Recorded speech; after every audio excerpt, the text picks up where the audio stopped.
Shalom sahabat Petra yang terkasih dalam Kristus. Sudahkah kita bersyukur untuk hari ini? Pada embun pagi hari ini, Selasa 22 Agustus 2023, kita bersama membuka hari dengan sapaan Sabda Tuhan. Bersama saya, Pendeta Nugraheni Siwirumanti dari GKJ Ambarukmo. Tema renungan hari ini adalah mengisi waktu berdasarkan bacaan dari Kejadian 44 ayat 1 sampai 34. Mari kita siapkan hati dengan merendahkan diri di hadapan Tuhan. Bersama kita berdoa. Allah Bapa kami yang bertahta di kerajaan surga, kami bersyukur atas hari baru pemberian-Mu ini. Saat ini kami akan merenungkan sabda-Mu. Kiranya Roh Kudus menaungi kami, sehingga kami mengerti apa yang menjadi kehendak-Mu di dalam kehidupan kami. Bersabdalah ya Allah, karena kami siap mendengarkan. Amin. Sahabat Petra yang terkasih dalam Tuhan, bersama-sama kita akan membaca Kejadian 44 ayat 1 sampai 34. Lembaga Alkitab Indonesia memberikan judul Piala Yusuf Hilang dan Didapati. Sesudah itu diperintahkannyalah kepada kepala rumahnya, isilah karung orang-orang itu dengan gandum, seberapa yang dapat dibawa mereka, dan letakkanlah uang masing-masing di dalam mulut karungnya. Dan pialaku, piala perak itu, taruhlah di dalam mulut karung anak yang bungsu, serta uang pembayar gandumnya juga. Maka diperbuatnyalah seperti yang dikatakan Yusuf. Ketika paginya hari terang tanah, orang melepas mereka beserta keledai mereka. Tetapi baru saja mereka keluar dari kota itu, belum lagi jauh jaraknya, berkatalah Yusuf kepada kepala rumahnya, "Bersiaplah, kejarlah orang-orang itu. Dan apabila engkau sampai kepada mereka, katakanlah kepada mereka, mengapa kamu membalas yang baik dengan yang jahat? Bukankah ini piala yang dipakai Tuanku untuk minum dan yang biasa dipakainya untuk menelaah? Kamu berbuat jahat dengan melakukan yang demikian." Ketika sampai kepada mereka, diberitakannyalah kepada mereka perkataan Yusuf itu.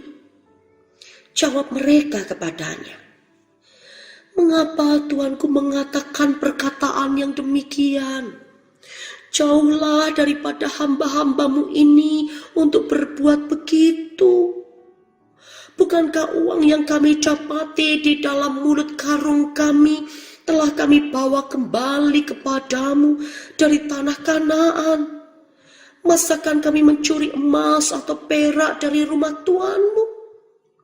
Pada siapa dari hamba-hambamu ini kedapatan piala itu, biarlah ia mati, juga kami ini akan menjadi budak Tuanku." Sesudah itu berkatalah ia, "Ya, usulmu itu baik, tetapi pada siapa kedapatan piala itu, hanya dialah yang akan menjadi budakku, dan kamu yang lain itu akan bebas dari salah." Lalu segeralah mereka masing-masing menurunkan karungnya ke tanah, dan masing-masing membuka karungnya. Dan kepala rumah itu memeriksanya dengan teliti. Ia mulai dengan yang sulung sampai kepada yang bungsu. Maka kedapatanlah piala itu dalam karung Benyamin. Lalu mereka mengoyakkan jubahnya dan masing-masing memuati keledainya, dan mereka kembali ke kota. Ketika Yehuda dan saudara-saudaranya sampai ke dalam rumah Yusuf, Yusuf masih ada di situ. Sujudlah mereka sampai ke tanah di depannya. Berkatalah Yusuf kepada mereka, "Perbuatan apakah yang kamu lakukan ini? Tidakkah kamu tahu bahwa seorang yang seperti aku ini pasti dapat menelaah?" Sesudah itu berkatalah Yehuda, "Apakah yang akan kami katakan kepada Tuanku? Apakah yang akan kami jawab? Dengan apakah kami akan membenarkan diri kami? Allah telah memperlihatkan kesalahan hamba-hambamu ini.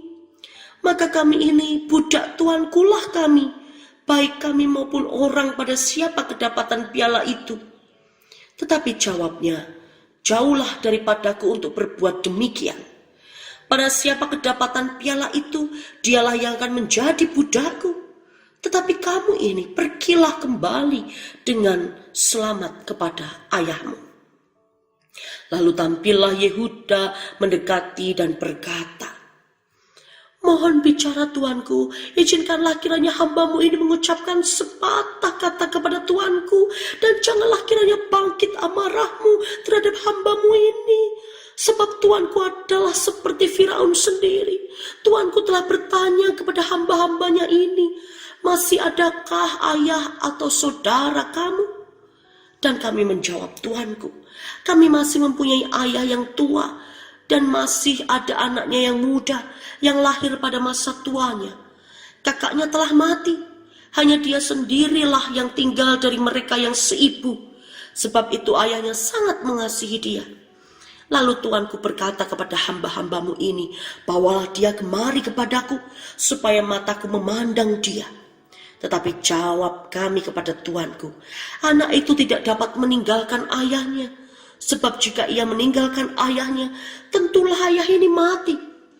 Kemudian tuanku berkata kepada hamba-hambamu ini, jika adikmu yang bungsu itu tidak datang kemari bersama-sama dengan kamu, kamu tidak boleh melihat mukaku lagi. Setelah kami kembali kepada hambamu ayahku, maka kami memberitahukan kepadanya perkataan tuanku itu. Kemudian ayah kami berkata, kembalilah kamu membeli sedikit bahan makanan bagi kita. Tetapi jawab kami tidak dapat pergi ke sana. Jika adik kami yang bungsu bersama-sama dengan kami, barulah kami akan pergi ke sana. Sebab kami tidak boleh melihat muka orang itu apabila adik kami yang bungsu tidak bersama-sama kami dengan kami. Kemudian berkatalah hambamu, ayahku, kepada kami, kamu tahu bahwa istriku telah melahirkan 2 orang anak bagiku. Yang seorang telah pergi daripadaku, dan aku telah berkata, tentulah ia diterkam oleh binatang buas, dan sampai sekarang aku tidak melihat dia kembali. Jika anak ini kamu ambil pula daripadaku, dan ia ditimpa kecelakaan, maka tentulah kamu akan menyebabkan aku yang ubanan ini turun ke dunia orang mati karena nasib celaka. Maka sekarang apabila aku datang kepada hambamu, ayahku, dan tidak ada bersama-sama dengan kami anak itu, padahal ayahku tidak dapat hidup tanpa dia, tentulah akan terjadi apabila dilihatnya anak itu tidak ada, bahwa ia akan mati. Dan hamba-hambamu ini akan menyebabkan hambamu, ayah kami yang ubanan itu, turun ke dunia orang mati karena duka cita. Tetapi hambamu ini telah menanggung anak itu terhadap ayahku dengan perkataan, jika aku tidak membawanya kembali kepada Bapa, maka akulah yang berdosa kepada Bapa untuk selama-lamanya. Oleh sebab itu, baiklah hambamu ini tinggal menjadi budak tuanku, menggantikan anak itu, dan biarlah anak itu pulang bersama-sama dengan saudara-saudaranya. Sebab masakan aku pulang kepada ayahku apabila anak itu tidak bersama-sama dengan aku? Aku tidak akan sanggup melihat nasib celaka yang akan menimpa ayahku. Sejauh ini pembacaan kita. Yang berbahagia ialah mereka yang mendengarkan firman Tuhan dan memeliharanya dalam kehidupan setiap hari. Sahabat Petra, ada peribahasa Jawa tentang persaudaraan. Adoh mambu wangi, yen cedak, nuwun sewu, mambu tai. Jauh baunya harum, tetapi ketika dekat, baunya tidak sedap. Artinya, ketika semua saudara sedang berkumpul hidup serumah, malah bertengkar terus. Tetapi ketika sudah hidup masing-masing, bahkan ada yang beda kota, akhirnya mereka saling merasakan kangen. Bahkan kangennya, rindunya itu luar biasa. Memang ada kalanya persaudaraan itu saling ribut. Tapi itu wajar kok. Masalahnya adalah kalau terus-menerus ribut, bahkan berlanjut, berkepanjangan, hingga sampai keluar kalimat, kamu bukan saudaraku lagi. Nah, inilah yang tidak wajar. Bacaan ini mengajak kita untuk melihat bagaimana Yehuda, salah satu anak dari Yakub, belajar betul dari pengalaman bahwa dia bersama dengan saudara-saudaranya yang lain pernah menyakiti Yusuf, bahkan menganggap Yusuf bukan saudaranya lagi. Mereka benci pada Yusuf karena Yusuf menjadi anak kesayangan ayah mereka, yaitu Pak Yakub. Yehuda sendiri pun sebagai saudara tertua Yusuf tega menyembunyikan kebenaran tentang Yusuf atas tindakan kejam mereka itu, hingga membuat Pak Yakub itu menderita di sepanjang hidupnya. Tapi dalam bacaan kita ini, Yehuda menyadari bahwa dia telah melakukan kesalahan dan tidak ingin melakukan kesalahan lagi. Karena waktu itu penguasa Mesir, yaitu Yusuf sendiri, namun Yusuf belum membuka kedoknya bahwa dia adalah sang penguasa Mesir tertinggi kedua pada waktu itu. Sang penguasa Mesir itu meminta supaya Benyamin karena kedapatan mencuri piala mirip Yusuf. Padahal memang itu strategi dari Yusuf, menyembunyikan piala supaya Benyamin adiknya itu tinggal bersamanya. Tapi karena Yehuda dan saudara-saudaranya belum tahu bahwa raja itu adalah Yusuf, maka Yehuda rela untuk mengatakan bahwa Benyamin tidak melakukan kesalahan. Dia tidak ingin kehilangan adiknya lagi.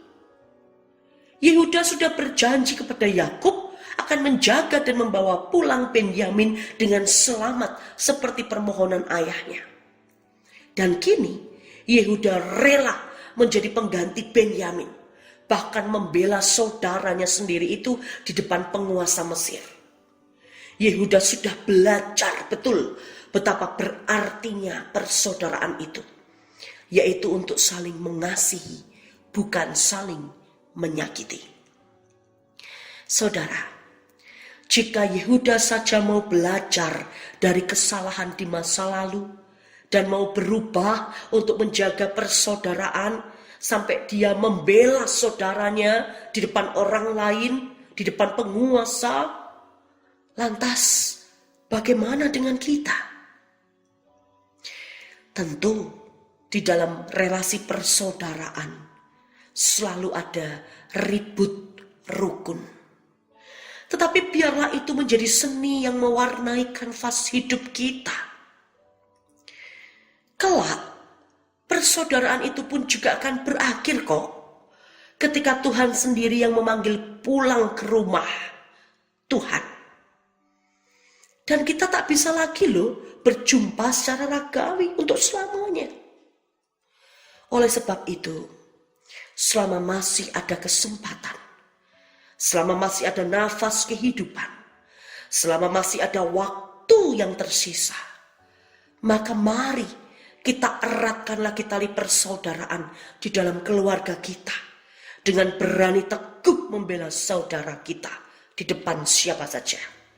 Karena persaudaraan yang sejati itu hadir untuk saling mengasihi, bukan untuk saling menyakiti. Amin. Mari kita berdoa. Bapa, kami bersyukur atas firman-Mu. Mampukanlah kami untuk dapat menjaga persaudaraan kami dengan cinta kasih, kerukunan, dan saling memperhatikan. Terima kasih ya Tuhan, Di dalam Yesus Kristus Putramu, kami berdoa. Amin.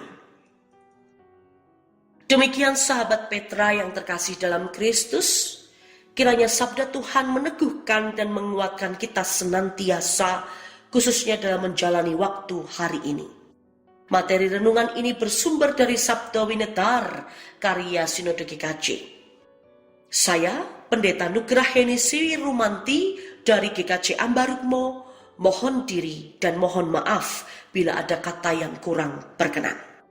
Sahabat Petra, selamat mengisi waktu dengan mempererat persaudaraan di dalam Tuhan.